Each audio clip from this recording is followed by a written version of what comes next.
c'est pour ça qu'on a besoin de votre aide. C'est bien beau tout ça, mais pourquoi je financerais de l'accompagnement de projet alors que je pourrais financer des projets directement?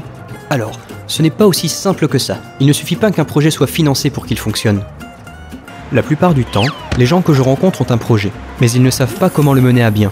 Ils savent qu'ils ont des échéances à tenir, des partenaires à rencontrer, des objectifs à atteindre et bien sûr besoin d'un budget. Mais comme il s'agit souvent de leur première expérience, ils ne savent ni par où commencer, ni comment. Pour ça, ils ont besoin d'un accompagnateur comme moi pour les orienter vers les bons usages et les bonnes stratégies.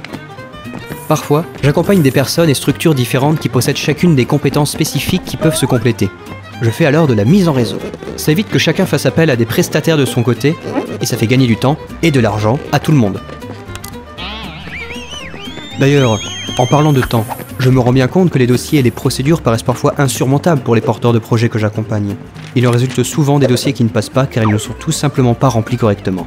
Et pourtant, l'action proposée est ambitieuse et riche de sens. Je les aide alors à bien remplir ces dossiers. Plus de pièces manquantes ou d'informations erronées, tout le monde y gagne. Les bureaux sont moins encombrés et surtout, les projets aboutissent, aussi bien pour les porteurs que pour le territoire. De la même manière, on me dit souvent que le langage et le jargon administratif, c'est un peu des hiéroglyphes. Ce n'est pas facile à comprendre et il faudrait presque être archéologue pour tout déchiffrer.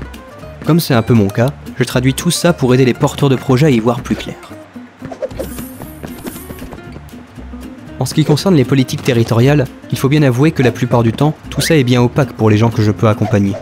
Des décisions et des dispositifs sont mis en place dans les bureaux, mais sans des guides sur le terrain pour les appliquer et les faire connaître aux principaux intéressés, ils seraient inutiles. C'est très simple en fait. Un financement sans accompagnement ne garantit pas l'aboutissement d'un projet. Et un accompagnateur sans financement ne peut rien faire. L'un sans l'autre ne fonctionne pas. Vous avez raison. Je ne mesurais pas la plus-value d'une telle démarche. Nous veillerons à être plus attentifs à vos demandes.